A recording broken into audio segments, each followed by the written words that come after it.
everybody, welcome back. I'm Jen, and today we're going to do a True Crime Corner video and work on Nefertiti from Diamond Art Club. This is one of the very first Diamond Art Clubs I ever bought. And but before we get started, I want to apologize.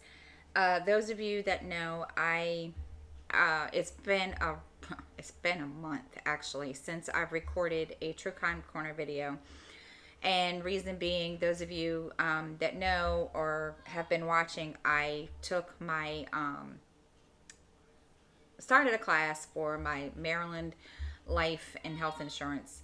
And anyway, long story short, it took me, good God, it was crazy. So I kind of put true crime up to the side, just basically did my whip and chats and my floss tube. And my plan with me is, no, I did not forget you. And I also wanted to kind of get myself situated for the true crime case that I'm going to do today. And anyway, I'm back. So we're going to get started. So we are going to talk about Ted Bundy. I know a lot of people have done Ted Bundy, and when I started these videos, I wanted to do people that we never heard of. And my daughter kind of was like, Mom, you should talk about Ted Bundy. I don't think anybody's talked about him in a while. So here we are. Now, he is one of the very first people that I got me interested in true crime. Don't ask me why. I have no clue. But he did. So we're going to get started. We're going to go into, we're just going to kind of go into, how he became what he became and so forth and all this good, lovely junk. So sit back, enjoy, and we're going to get started. So now, he was born Theodore Robert Bundy. But it also says that his last name was also Conwell. Not sure, how that came to be. I think because his mom was his mother had married I guess somebody, and I think it was his stepfather, and he became, he adopted him and he became Bundy. So he was born November the 24th, 1946, and he he died January the 24th, 1989. And this guy, I'm going to tell you, I have watched a lot of documentaries and there's been a couple movies about him. And he did not, well, I want to say he didn't pass himself. He didn't seem to be that type of a person, a serial killer. But then again, like I said, you never know. But anyway, sorry. So he was American serial killer who had kidnapped, raped, and murdered numerous young women from during the 70s, and possibly could have, there could be earlier crimes. They've never really been able to connect him to anything earlier than the 1970s. He had a way about women, which I thought was just kind of weird. He was very charming, and so that's how he picked them up. But again, he denied a lot. He denied that, he had done any of the killings. And finally, he did admit to killing Now he denied, having being any kind of serial killer for like 10 years, decades or so. Finally, he did admit to it, and he admitted to at least 30 homicides that he committed in 7 states between 1974 and 1978. So this guy was very, he, now I don't know how many he did at one time. I don't know, how many days, like say for instance, they found, his first victim. I don't know how many days after that. Um, there's been kind of various different um, uh, assumptions on that. By just not, that's not me saying that. That's, from watching documentaries and watching stuff on, the news and Dateline about him. But anyway, he was regarded as being he was regarded as being handsome and charismatic.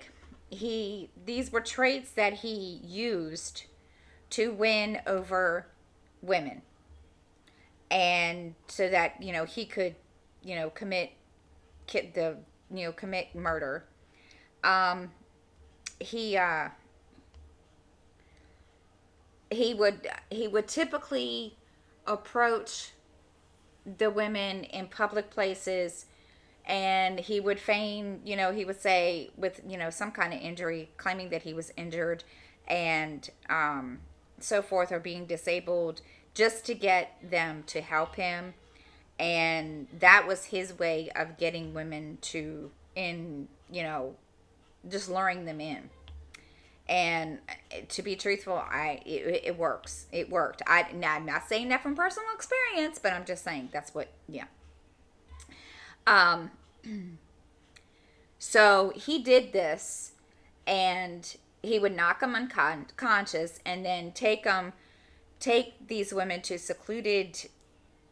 uh, secluded locations where he would then, rape them and then strangle them, and he would revisit them, and where he would, do, I know this is a little gross, and I'm going to put a disclaimer in here, but he would continue to basically, even after he did this, even after they were dead, he would go back, he would groom them, and still perform, sexual acts even when they were dead. And to me, that's just disgusting. But I know there's been a couple of cases that I've done on here that people have done that is just really disturbing, and ugh, gives me the willies. But anyway, so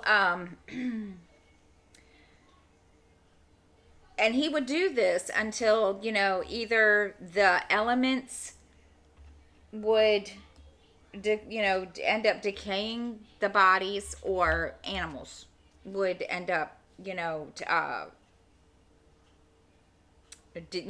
coming and biting and chewing on them, because okay, there's food. So he did that until he couldn't do that anymore. And I think that's kind of just disgusting. I don't know what kind of person would do that, but again, it makes no. And to be truthful, I don't think there was really anything wrong with him. We can't say he was insane, because he really wasn't. And I was reading this, and I even watched a documentary, because I prepared for this. I was kind of like trying to make sure I had gotten all the information I could get, and see if there was anything else that I never knew about from him.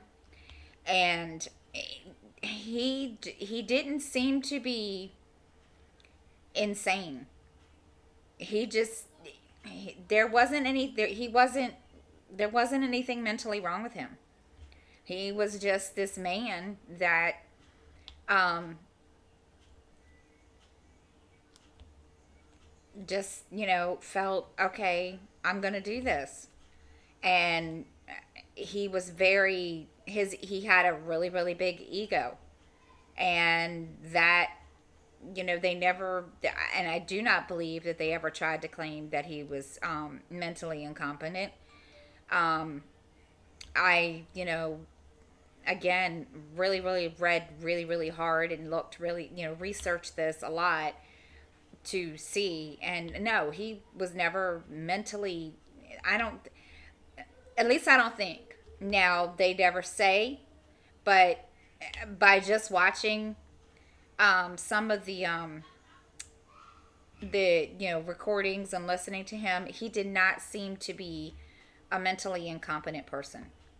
He just seemed to be this man that, thought his shit didn't stink, and felt that, he his ego was, what it is. And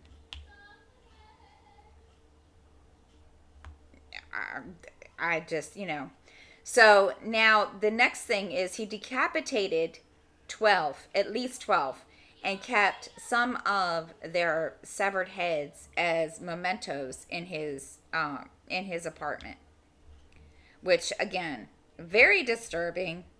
And like I said, if he is mentally incompetent, I mean, you could never tell it.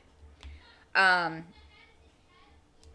so, and he did break some of the victims that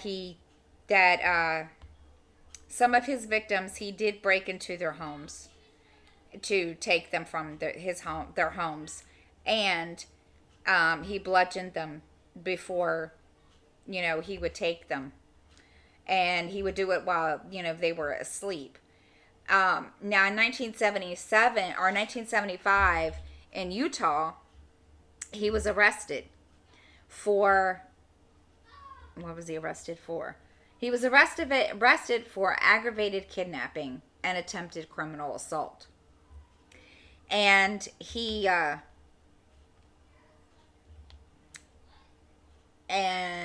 became a suspect in the longer list of unsolved homicides. He was facing murder charges in Colorado.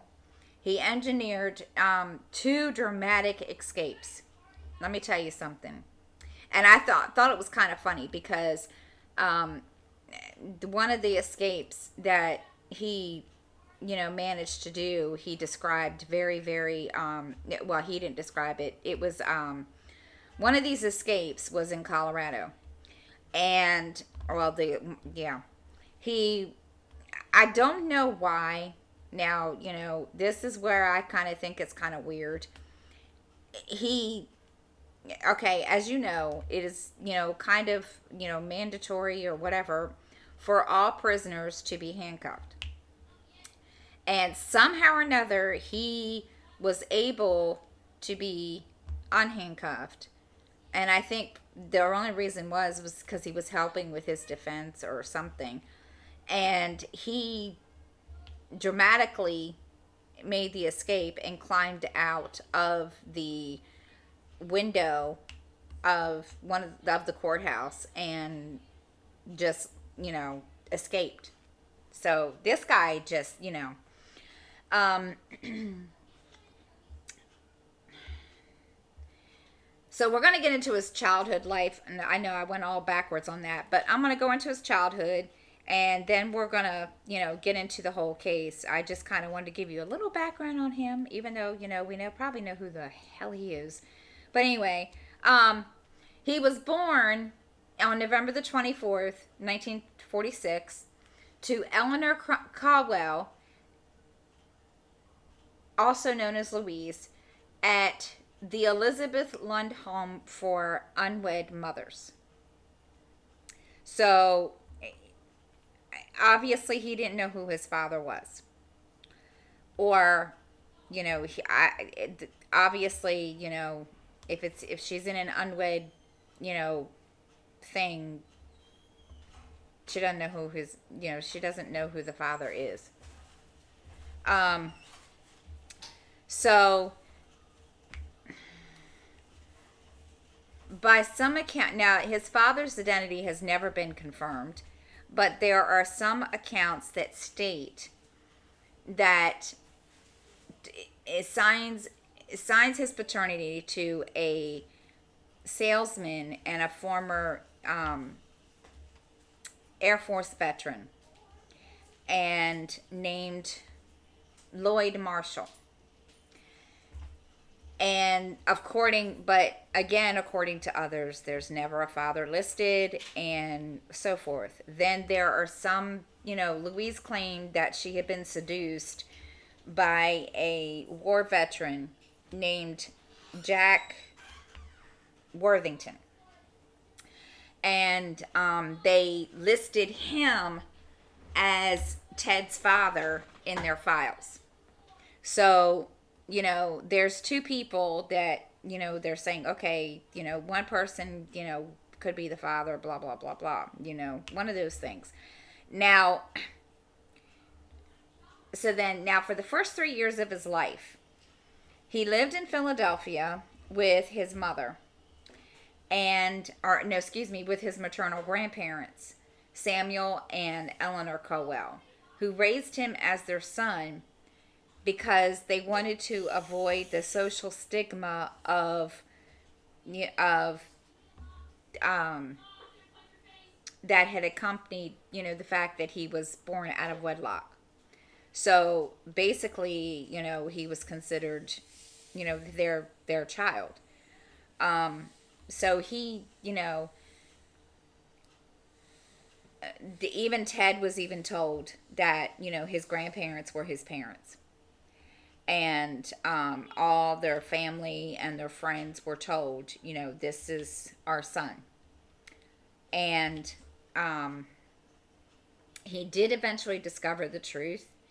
And, he doesn't, I don't know if, he claimed there are different ways. I mean, he's told, different ways of how he found out. So I don't know if he's just saying that just to, if he's just saying, okay, one thing, telling somebody, oh, this is how I found out, and in another way to somebody else just to get attention. It doesn't, it's not really sure what, that deal is. But anyway, he told a girlfriend that a cousin showed him a copy of his birth certificate after the cousin had called him a bastard. So this guy just,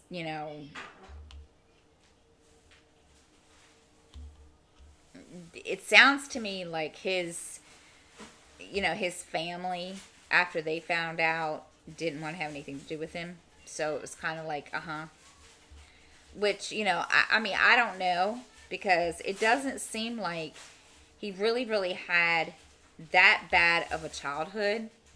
Just, the fact that, okay, he may have been lied to simply because, they didn't want him to be, considered an outcast because he was born out of wedlock. But, I mean, you got to realize, too, that was the time then that unwed mothers just didn't, single parents and women that, just didn't do that back then. That was, that's the thing. But it is what it is.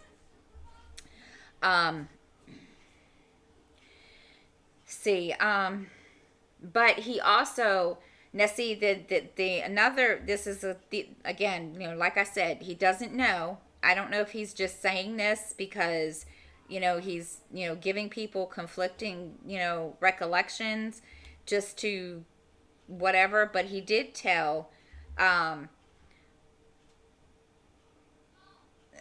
biographers that he found the certificate.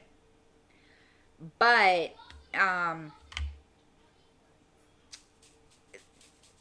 Anne Rule, who is a true crime writer, thinks that he did not find out that um, about his grandparents being not being his parents until 1969. So again, it's not, like I said, don't take it from me. I'm going by what I have researched.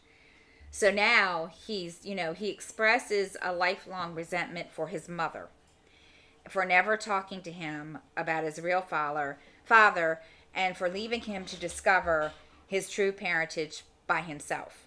So now, in some of these interviews, he speaks warmly about his grandparents, and he told Anne Rule that he identified with and respected and clung to his grandfather. But then in 1987, however, he and other family members had told attorneys that his grandfather was a tyrannical bully and a bigot who hated blacks, Italians, Catholics, and Jews, and beat his wife and the family dog, and swung neighborhood cats by their tails. So, if this is true, if his grandfather was really like that, then I could see where you know, the possibility of, him wanting to commit all these crimes, all these murders against women could have, where that could have come from. He, you know, he, and they also said that he once threw Louise's younger sister, Julia, down a flight of stairs for oversleeping. And he also spoke aloud to unseen presence, and at least flew into a violent rage once when the question of Ted Bundy's parentage came into question. So, I don't know. I mean, it sounds like maybe he did, in his own way, care about Ted Bundy. Because obviously, he's going to get mad when people bring up, his parentage. I mean, to me, but then again, I don't know. So now he described his grandmother as being timid, and she was obedient, and she periodically underwent electroconvulsive therapy for depression.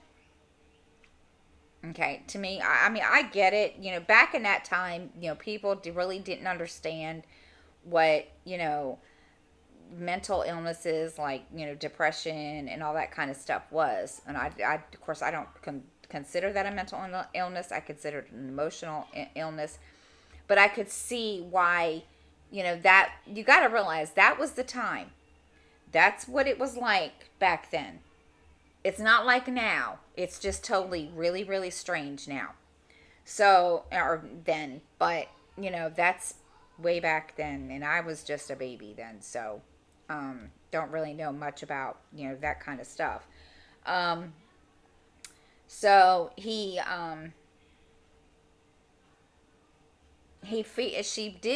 was afraid to leave their house. He told people that, she was afraid to leave the house, and she feared for her life. Why? You don't know. Now, Bundy did eventually, occasionally exhibit disturbing behavior at an early age. Julia recalled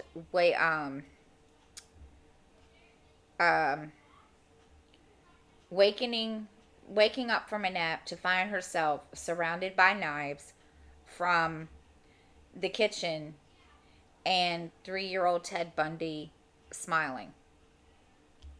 So, I retract that. I really didn't think there was anything wrong with his childhood, but now I'm totally wrong. If you wake up and you see a 3-year-old standing there with knives surrounding you, you know, and your 3-year-old grandson standing at the foot of the bed and smiling. Yeah, I'm sorry. I would be kind of worried too. Cuz to me that's just downright. I mean, 3 years old, guys. I mean, he's playing, he's doing this at 3 years old when any normal child would be playing with Legos or whatever. And thank goodness, but still that's kind of scary. So now, in 1950, Louise changed her surname from Cowell to Nelson. Um, Only because there were some family members that said you need to, because I why, not sure. So she left Philadelphia and went to live in Tacoma, Washington, with cousins Ann and Jane, Alan and Jane Scott. So they've moved all the way across the country, and the only thing I can think of is because of their grandfather. That's why she moved. But again, it doesn't. And I can only assume that would be the only reason. So whoops.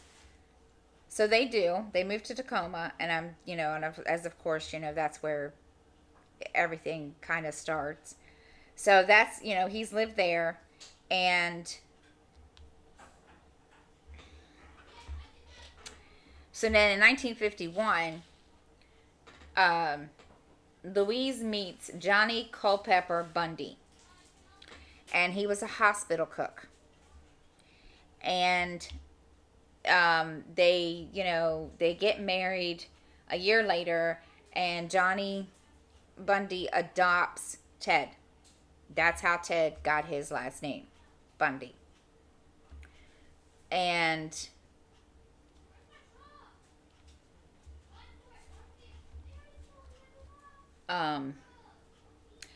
they conceive 4 other children, and he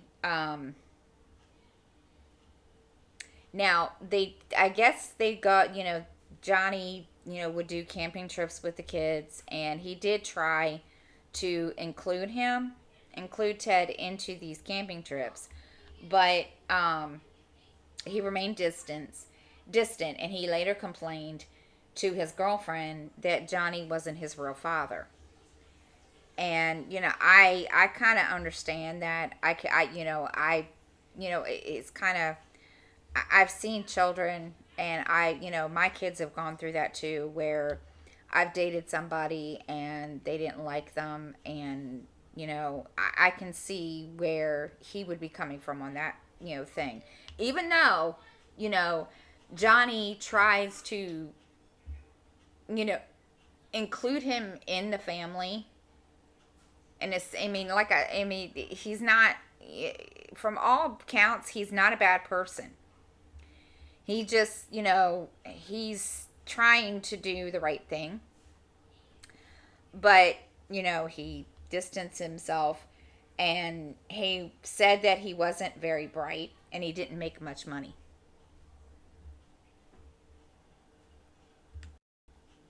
Sorry about that. My children came out. But anyway, so now, now they're living in Tacoma, and he basically, in one of his I guess one of his later interviews, he was talking about his life in Tacoma, and he described, that he would roam around his neighborhood, and I don't know, if he was even, what, he would just roam around his neighborhood, and he would pick through trash barrels. Now, he wasn't just walking around trying to get to know people. He was walking around going through people's trash, looking for pictures of naked women. Yeah. I'm sorry. I mean, I realize, all kids are curious, but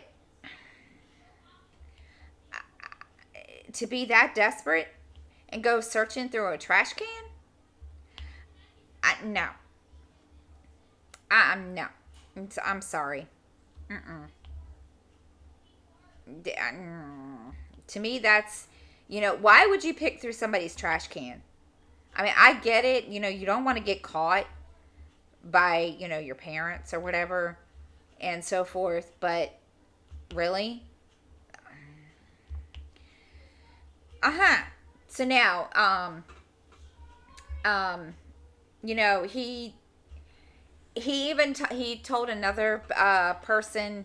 Now I don't know who this person is, but he told someone else that I guess was interviewing him that he would read crime, true crime, uh, yeah, detective magazines, crime novels, and he would true crime documentaries, and for stories that would involve sexual violence and even and the stories were he was very picky. It would have to be stories about that, but then there would have to be stories with the pictures depicting the violence. Uh-huh. I'm going to tell y'all right now, I never realized. I have seen a lot of documentaries about him. Watched I think almost every documentary about him I've watched. I never knew that. I never knew that that's what he what he wanted, why he did that. I never knew that he would, that he would go through these look in magazines and stuff like that for that kind of thing. I was never I just didn't think he was that crazy, but obviously there's something wrong with him. Um, Not saying, and again, like I said, I do that. I look at true crime novels. I read, watch true crime videos and stuff like that, but I don't go looking for explicit shit like that. That's that gives me the creeps. Um, but I never knew he was like that. I mean, some of the movies. There's been a couple movies that I've watched from of him and about him, and he's never seemed to be that. What do you call it? Strange, I guess is the word I want to use. He never he never came off that way in the movie, in any of the movies. But then again, um, he also told he also told them that he would consume large amounts of alcohol and would canvass the community in search of undraped windows where he could watch women undressing. So he was kind of trying to be a peeping Tom to start off. Now, I'm going to take back what I said that, there was that his childhood was kind of not, it wasn't a bad childhood. I mean, it probably wasn't, but then again, his parents probably didn't know what he was doing. His parents probably had no idea that he was out doing this in the middle of the night looking for, you know, these kinds of things. Um, Now, his social life, you kind of, there have been different kinds of stories or accounts of that. They said it varied. He, oops, it varied. Now, how it varied is a good question. Uh, he chose to be alone, and he he wasn't able to understand interpersonal relationships, and he claimed that he had no natural sense of how to develop friendships. And there he had classmates from school that told and ruled that he was well known and liked. Um, he was a medium sized fish in a large bowl, is their words. So, regardless of the way, Ted Bundy's saying, or the way, he's passing himself off to these people, his these people, all the people school, at the school that, he went to, say different. I mean, I don't know if that was just him putting on, um, a face and doing what have you for whatever and being.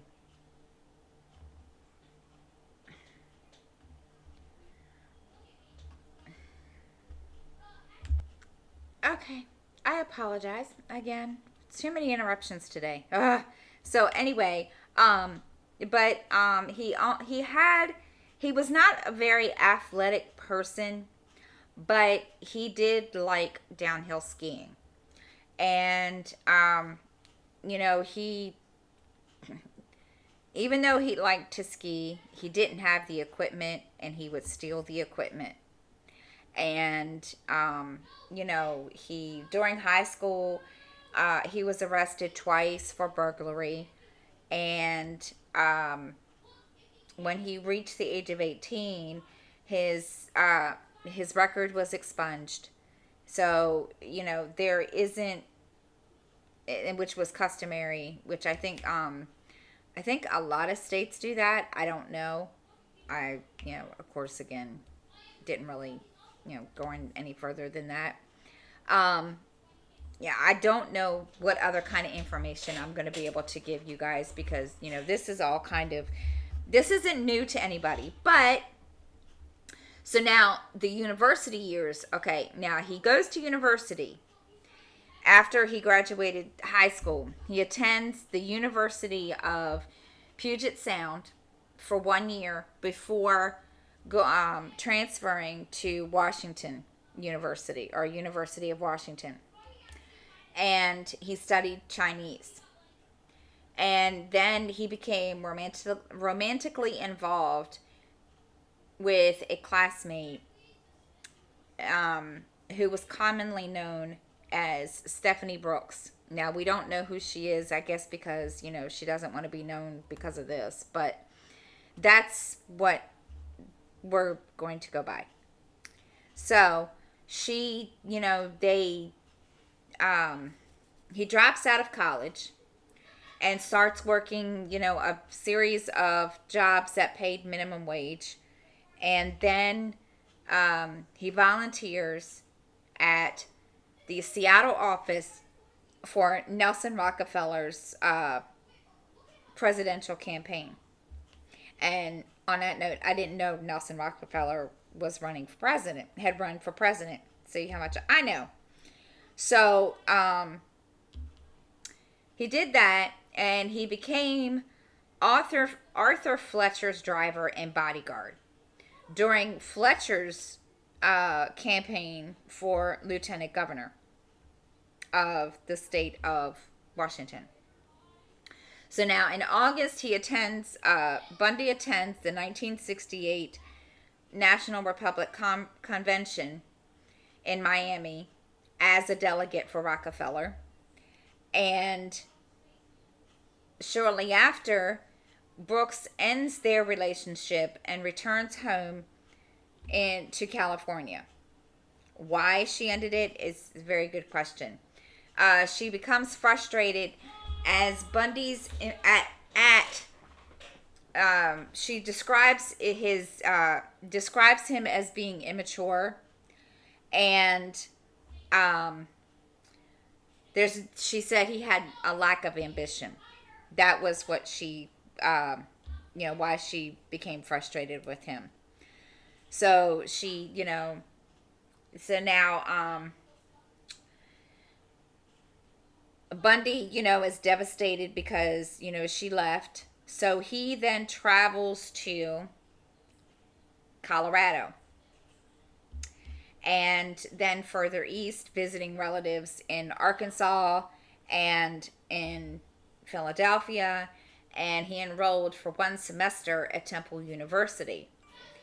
And this is the time that true crime author Ann Rule believes that he found out about his parentage when he was when he went to the office of birth records in Burlington to confirm it. So then by 1969, he is back in Washington, where he meets Elizabeth Clover, a divorcee from Utah, and she worked as a secretary at the university.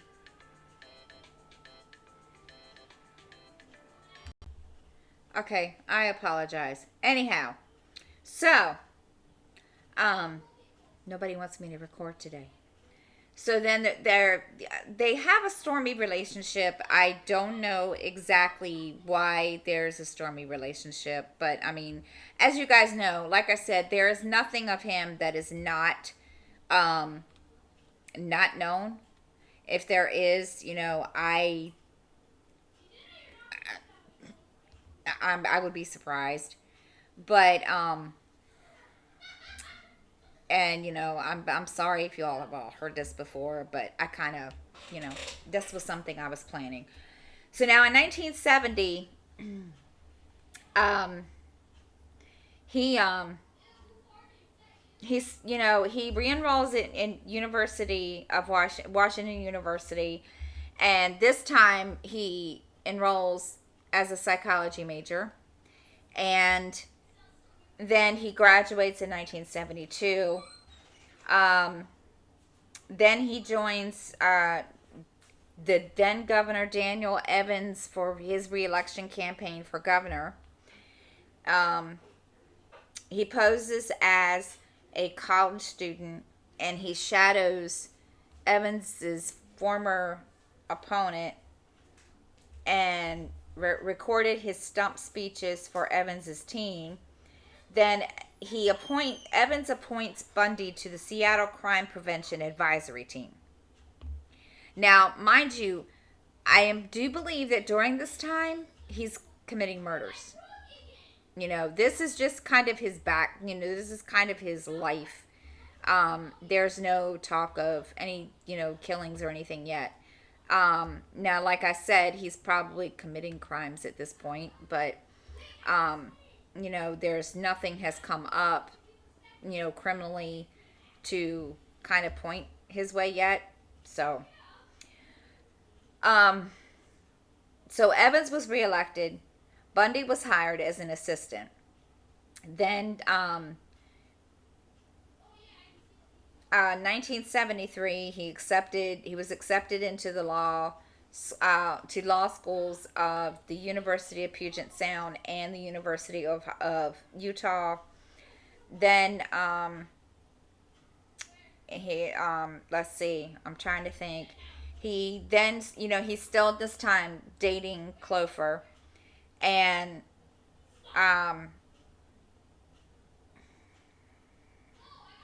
by that time he also rekindles his romance with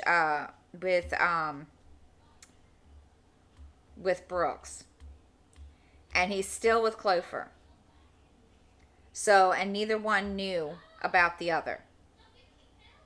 Talk about playing, two sides of the coin there. So, he's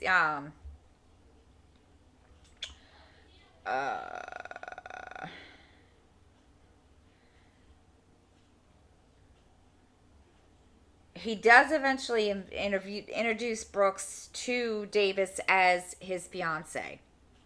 Now, mind you, he's still dating the other girl, Clover, during all of this.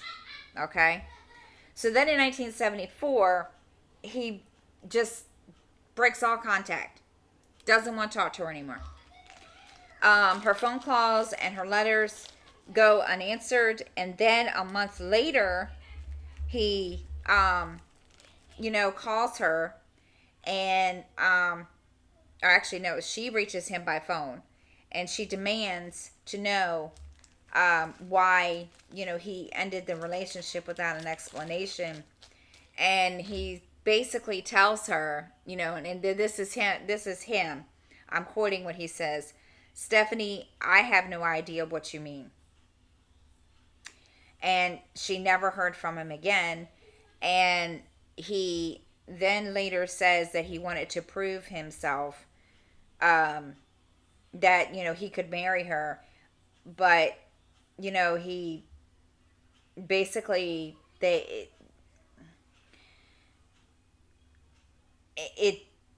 I don't know. And then he starts skipping classes. Now we're going to get to the murders.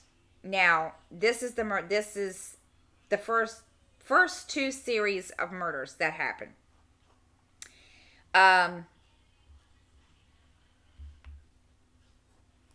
they're not really sure when he started killing. Like I said, nobody's really still really kind of not sure when he started killing, but he's told different stories about when, and divulged all kinds of different details, trying to just confuse people. And so um, he did tell someone that he attempted his first kidnapping in Atlantic City, New Jersey, and that while visiting family. And then he admitted to a homicide detective that he committed a murder in Seattle in 1972. And then another murder in 1973 near Tumwater. And the police believe that he may have started killing as a teenager. So he could have a long list of other crimes from the time he was teenager, besides the ones that we know about. But again, like I said, this is probably nothing new. I'm just um so this um then there was circumstantial evidence that may have that suggested that he may have abducted and killed an 8-year-old, Anne Marie Burr of Tacoma, when he was 14. And that was an allegation that he has denied repeatedly. Then, so, it sounds to me like he's been doing this for a while. Sorry, I have a drill stuck in my tray. One of my drills doesn't want to come out of my tray. Um, so, then his earliest documented homicides were committed in 1974 when he was 27. And then now he admits this. This is his own admission that he mastered the necessary skills in the era before DNA profiling to leave as minimal incriminating forensic evidence at a crime scene. Wow. I like I said, this man, I'm trying I've been trying to understand. Of course, there's no way to understand him. I have been trying to understand him for a very long time. I think as long as I have been into, all this, and this guy just totally, he makes me sit here and go, But anyway, so, he's a smart person. I have to say, I have to give him credit. He is a very smart person. And, it I don't even know how else to describe him. Um, so now this is um, interesting. This is one of the times that I think I was, this is one of the ways that he did do this. Um, and I'm going to read it to you word for word. Um, and I think this is kind of his recollection, and somebody is just kind of, putting this in their own words. It says, shortly after midnight on June 4th of 1974. Now, this was around the time that he decided to stop seeing um, Brooks, whatever her first name was. Now, he enters a basement apartment of an 18-year-old, and her name was Karen Sparks. And um,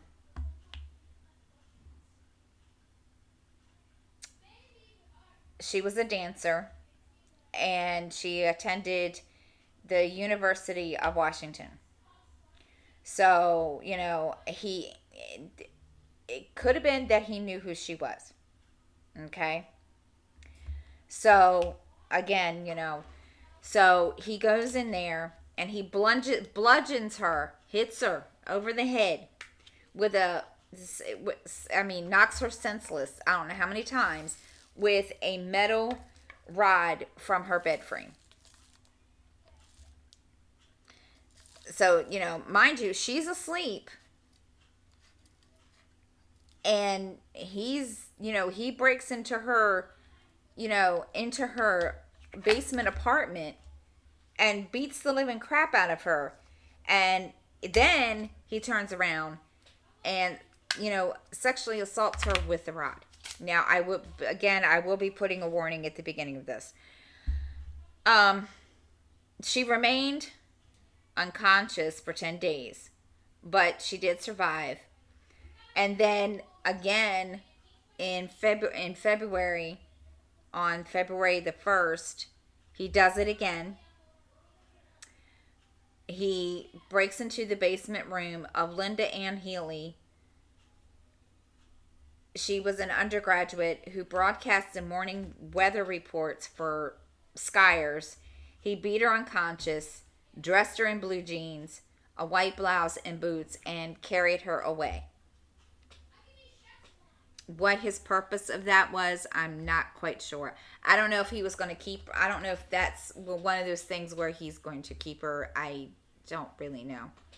But that's what he did. So, during the first half of, 1974,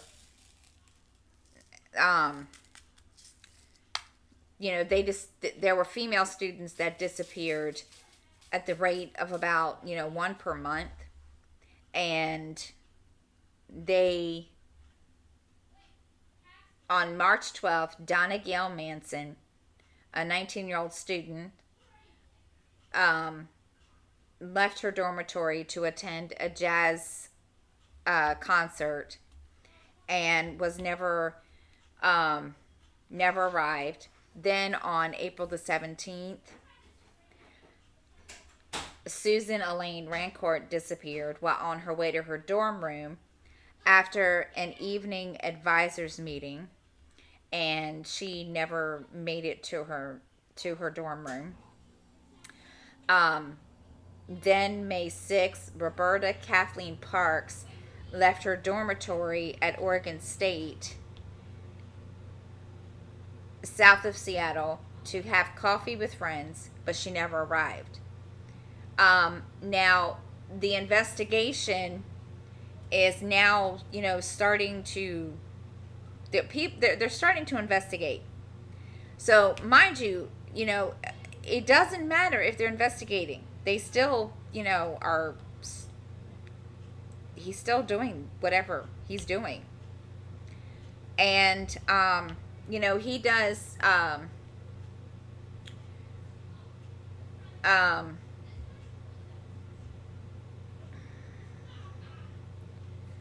I'm trying to think.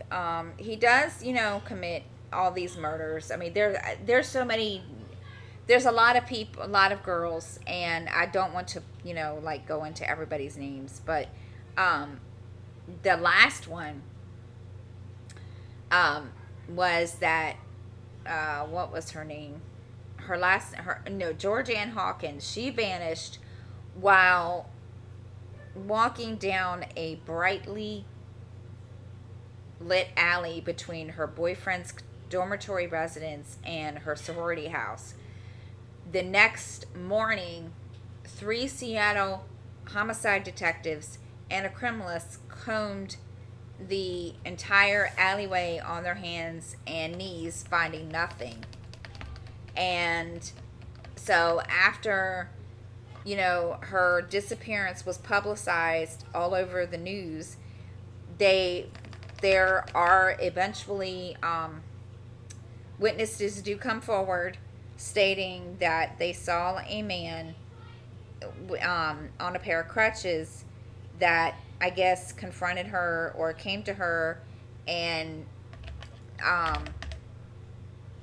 that asked her to help, carry his case and his briefcase to his Volkswagen Beetle, and it was light brown.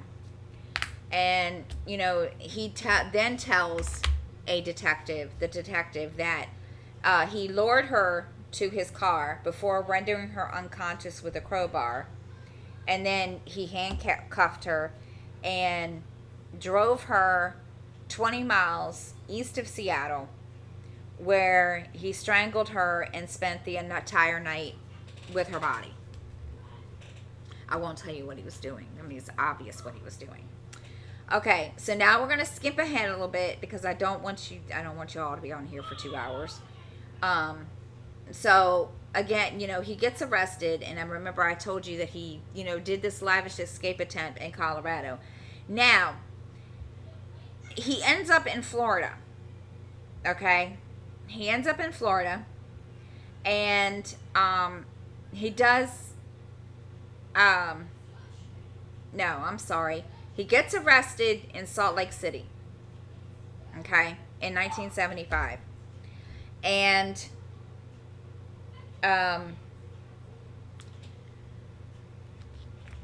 he they placed him under 24-hour surveillance before he was arrested.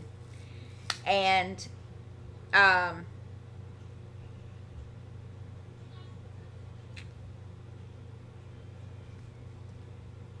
I'm trying to think.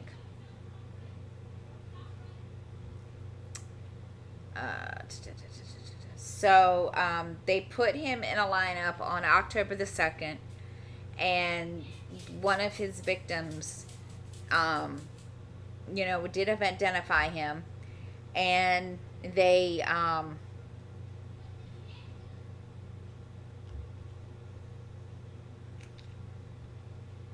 there was sufficient evidence to link him to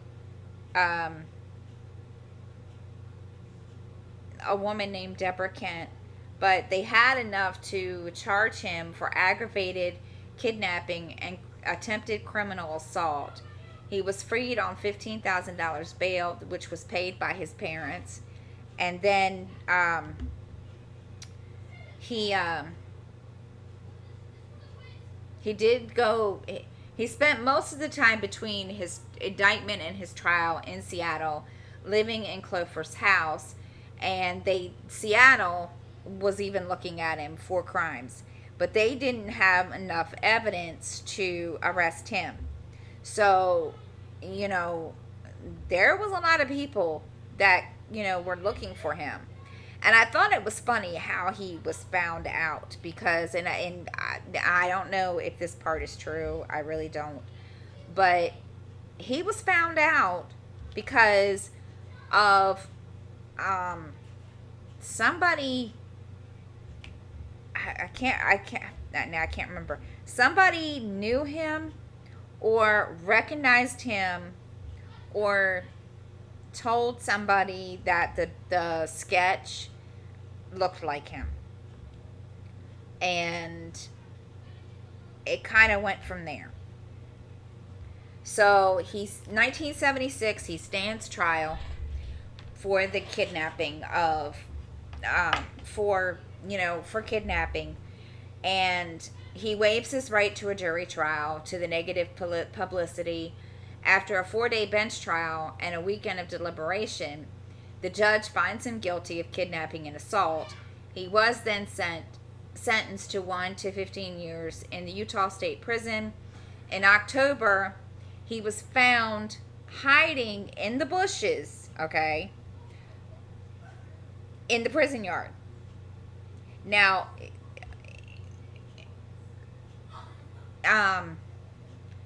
carrying an escape kit, which consisted of road maps, airline schedules, and a social security card. And they put him in solitary confinement. So then, he was then transported to jail. This is the jail that he escapes from. Okay. And then he steals the car and goes, ends up in Chicago. This is after the car breaks down. Okay. The car breaks down. He by this time he's already there, and he ends up in Florida. So he's in Florida, and there he continues to do the same thing that he did in Washington and Colorado or wherever, and he does eventually get caught there. So this guy just doesn't really, I'm going to tell you, he doesn't really give a crap about himself, does he? So now, and I can't, let me see, I'm trying to remember how many women he killed in Florida.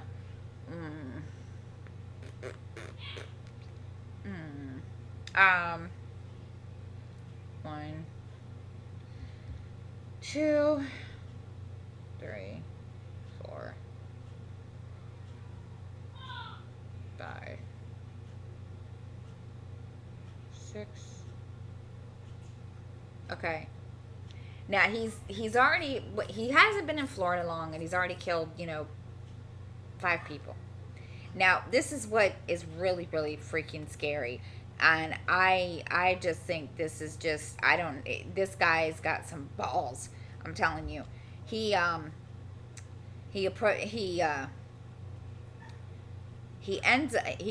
in, where is he?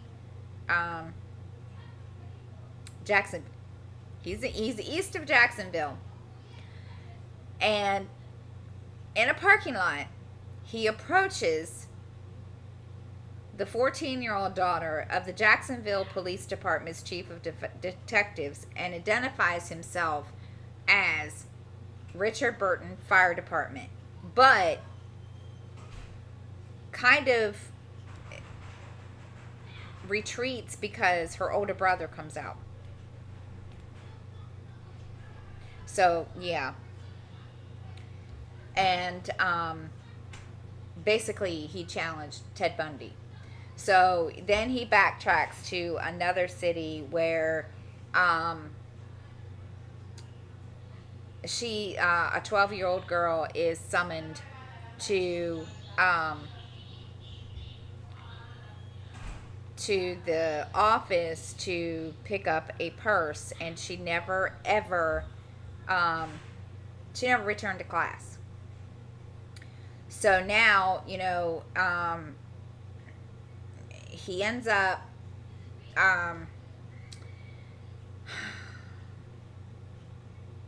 he gets arrested. Now, I don't know if this is, I don't know if this was kind of a fluke on Ted's part or what, but he decides 3 days later that no, he stole a car, and he drives toward, across the Florida Panhandle. 3 days later, he's stopped by Pensacola police officer near the Alabama state line, and he was told he was under arrest. Bundy kicked, the officer's legs out from underneath of him, and like I said, I don't know if this is kind of, his stupidity or what. Um, he fought, he takes off running. Leave the officer fires a warning shot, and finally, gives chase and tackles him, and then he's finally subdued and arrested. So, they're looking in the stolen vehicle. They find IDs belonging to three Florida State University students, 21 stolen credit cards, a stolen television set, and a pair of dark rimmed non prescription glasses, and a pair of plaid slacks that were later identified as a disguise worn by Richard Burton from the fire department. So, he's arrested. He's transported to jail. Um, he's unaware. The officer is unaware that he has just arrested one of the FBI's 10 most wanted fugitives. Bundy turns around and says, I quote, "I wished you had killed me." And then, he goes to trial. Okay, guys, I'm going to stop it here because, yeah, this is going to be a 2-hour thing. It's going to be, this is going to be long. And if I did this all in one shoot, it would be a 2-hour long thing. So what I'm going to do, this is going to be part 1. And part 2 I will do next week. But thank you for watching. I hope everyone enjoys this. And if you have any questions, comments, please make sure to comment below. If you like the video, please hit the like button. Also, if there is a case that you would like me to talk about, please, please, please, please, please, I know I feel like I'm begging, but I'm not. Please do not hesitate to, put the name of the case that you would like me to talk about down below, and I will put it on my list. Until then, guys, thank you for watching, and part 2 of Ted Bundy will be out next week. Have a great day.